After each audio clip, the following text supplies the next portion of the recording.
திருவண்ணாமலையில் உள்ள அண்ணாமலையார் திருக்கோயில் சிவன் கோயிலாகும். இது பஞ்சபூத தலங்களில் அக்னி தலம். திருவெண்பாவை மாணிக்கவாசகர் இங்கே தான் பாடினார். இத்தலத்தோட சிறப்பு என்னன்னு கேட்டால், நீத்தாலே முத்தி தரும் தலம் என்று அனைவராலும் அறியப்படக்கூடிய ஒரு தலம். அண்ணாமலையார் கோயிலோட தல வரலாறு என்னென்னா, புராணங்கள் அடிப்படையில் என்ன சொல்கிறாங்கன்னா, படைக்கும் கடவுளாகிய பிரம்மனும் காக்கும் கடவுளாகிய திருமாலும் இருவருக்கும் யார் பெரியவங்கன்னு ஒரு போட்டி வருது. 2 பேரும் சிவன்கிட்ட போகிறாங்க. சிவன்கிட்ட போய் கேட்குறாங்க, 2 பேரும் யார் இந்த 2 பேரும் யார் பெரியவங்க அப்படின்னு கேட்குறாங்க. சிவன் ஒரே சந்தேகம், என்னடா அது 2 பேரும் யாரை சொல்கிறது அப்படின்னு.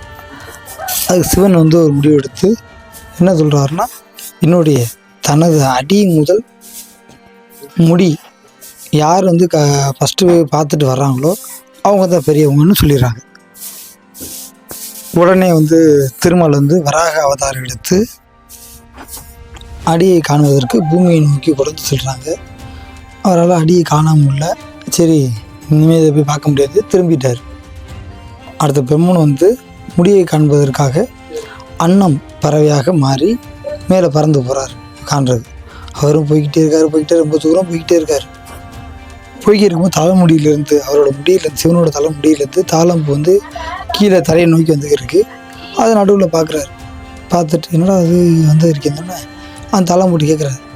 சிவனோட முடியை என்ன நான் பார்க்குறதுக்கு எவ்வளோ தூரம் இருக்குது அப்படின்னு.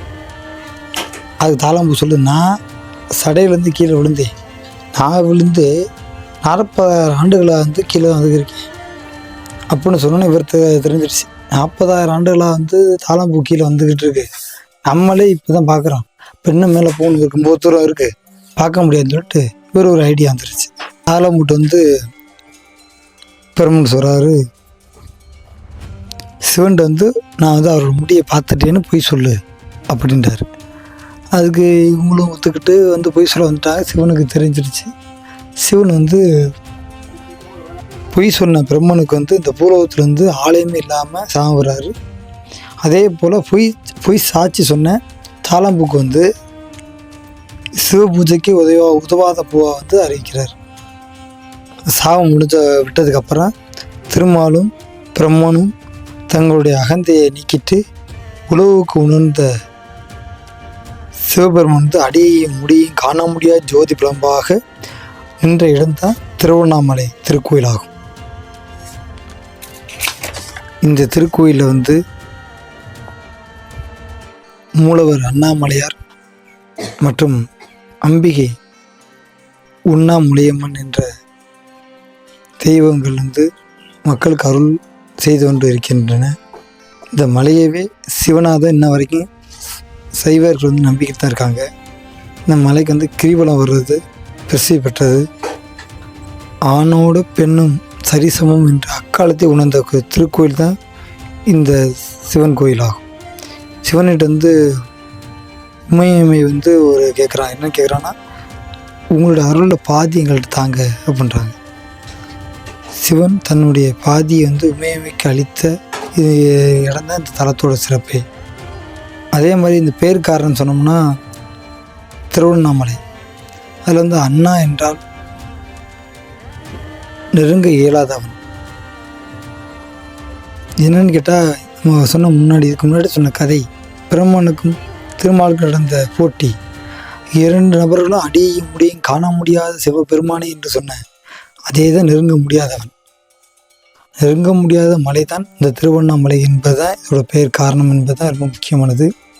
இந்த திருக்கோயில் 220 ஆண்டுகள் பழமையாக வாய்ந்தது. இந்த மலையானது கிருத யுகத்தில் நெருப்பு மலையாகவும், திரேதா யுகத்தில் மாணிக்க மலையாகவும், யுகபர யுகத்தில் தங்க மலையாகவும், தற்போது நடைபெறக்கூடிய கலியுகத்தில் கல் மலையாகவும் இருக்குது. அதே மாதிரி மலையே சிவனாக கருதப்படுறதுனால இந்த இறைவனை வலம் வர்றது தான் நம்ம மலையை சுற்றி 14 கிலோமீட்டர் சுற்றி நடந்து கிரிவலம் வர்றாங்க மக்கள் அனைவரும். கிரிவலம் வரக்கூடிய மக்கள் அனைவரும் நம சிவாய சிவாய நம என்ற உச்சரிப்பை சொல்லிக்கிட்டே வந்தோம்னா பக்தி கூடும், அருள் கிடைக்கும் என்று நம்பப்படுகிறது. அதே போல் நிதானமாக நடக்கணும், அவசரமாக நடக்கக்கூடாது. மற்றவங்களை இடிச்சுக்கிட்டு தள்ளக்கூடாது என்பதை இந்த மலையை சுற்றி நடந்து வரக்கூடிய பக்தர்களுக்கு நிர்வாகம் கூடக்கூடிய ஒரு அறிவுரைகள். ஏறத்தாழ 24 ஏக்கர் பரப்பில் இந்த கோயில் இருக்குது. இதில் 6 பிரகாரங்களையும் 9 ராஜ கோபுரங்களையும் இந்த கோயில் இருக்குது. அதில் என்னென்னு கேட்டால் கிழக்கில் உள்ள ராஜகோபுரம் வந்து இந்தியாவிலே 3வது பெரிய கோபுரமாகும். தமிழகத்தில் பார்த்தோம்னா ஸ்ரீரங்கத்துக்கு அடுத்து மிகப்பெரிய ராஜகோபுரம் இந்த திருத்தலம் தான்.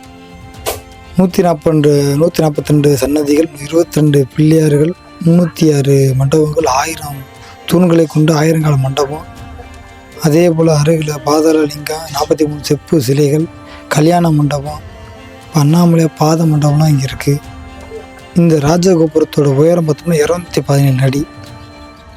இதில் மிகப்பெரிய சிறப்பு என்னன்னு கேட்டால் கருப்பு தொட்டில் இருக்குது. இந்த குழந்தை இல்லாத மக்கள் வந்து திருவண்ணாமலை கிரிவலத்தை சுற்றி வந்தவங்க அவங்க வந்து குழந்தை பிறக்கணும். அதேமாதிரி குழந்தை பிறந்தால் கருப்பு தொட்டியில் வந்து கட்டி விடணும்னு அது ஒரு மிகப்பெரிய ஐதீகம். அது நேர்த்தி கட்டினா இத்தலத்தில் மிக முக்கியமாக கருதப்படுறது.